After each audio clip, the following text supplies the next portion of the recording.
cell cycle is one of the most breathtaking processes that helps the cell to not only grow but also divide. We know that a cell cycle has two major phases. One helps in the preparation of the cell for the division. Can you name the preparatory phase of the cell cycle? That's the right answer. It's called the interphase. And moving to the other phase, it carries out the scission of the cell. And what is that phase called? Correct. It's the M phase, where M stands for either mitosis or meiosis. And how does the cell decide whether to undergo mitosis or meiosis? Well, that depends on various factors and the type of cell undergoing division. Keep your eyes glued to the video to spot the differences between mitosis and meiosis. Let me help you with the first difference between the two processes. Mitosis occurs in somatic or body cells, while meiosis occurs exclusively in the reproductive cells. That means mitosis, occurring irrespective of whether the individual is a male or a female, gives rise to somatic cells, which are exact copies of the parent cells. On the other hand, meiosis occurs in males and females, giving rise to haploid sperm and egg cells respectively. The process of meiosis, however, has different names in both the sexes. Yes, due to the different cells produced as an end result, meiosis is also referred to as oogenesis, that is the process of ovum production in females, and spermatogenesis, that is the sperm production process in males. Another major difference is that mitosis is used as a mode of asexual reproduction in lower organisms, while meiosis helps in forming gametes for sexual reproduction. Now, let's move ahead with the next difference. Have a look at these images. Observing this image, we can easily notice the most basic differences between the two. Let's begin noting down each difference individually. The first on the list is that mitosis has only one cell division, while meiosis involves two successive cell divisions. That simply means mitosis is a single-step division, while meiosis is a two-step division. And this results in meiosis having two phases, namely meiosis 1 and meiosis 2. Can you note down the second difference in the list? Correct.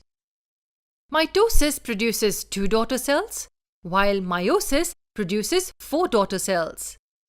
And is there something remarkable that we haven't discussed yet? That's right.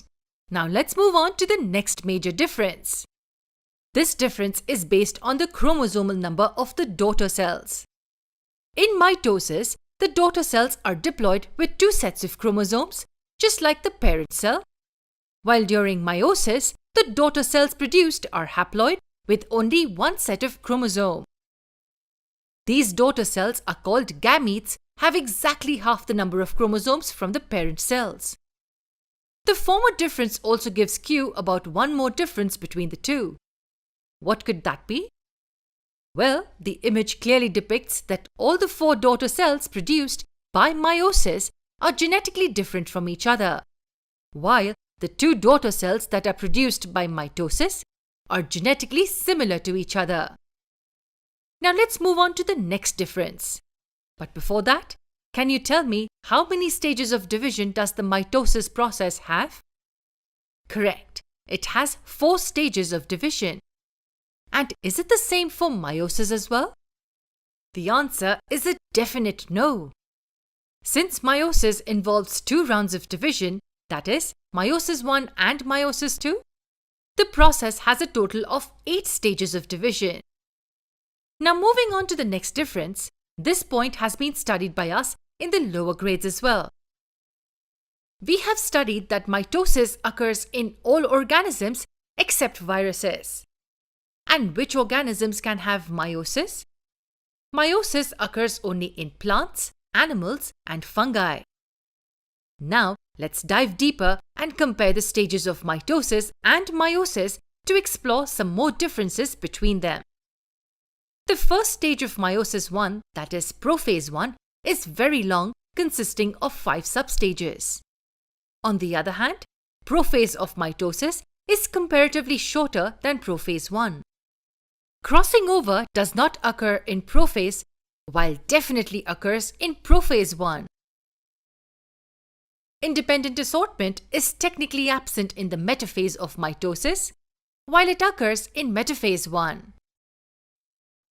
The separation of chromatids takes place during anaphase, and on the other hand, the separation of homologous chromosomes takes place during anaphase 1 and the separation of sister chromatids during anaphase 2. So, these were the major differences between mitosis and meiosis. Let's summarize them in a single table. Before signing off, tell me one thing. Have you ever wondered what important tasks do these two processes perform in our body? Well, mitosis helps in the healing and repairing of the cells and tissues of our body. It's also responsible for the growth and the development of the body. Meiosis, however, helps exclusively in producing gametes. This ensures genetic diversity. And with this, we come to an end of the concept of cell cycle. To learn some more cool concepts related to cell processes, do keep surfing on the waves of cell biology. Happy learning!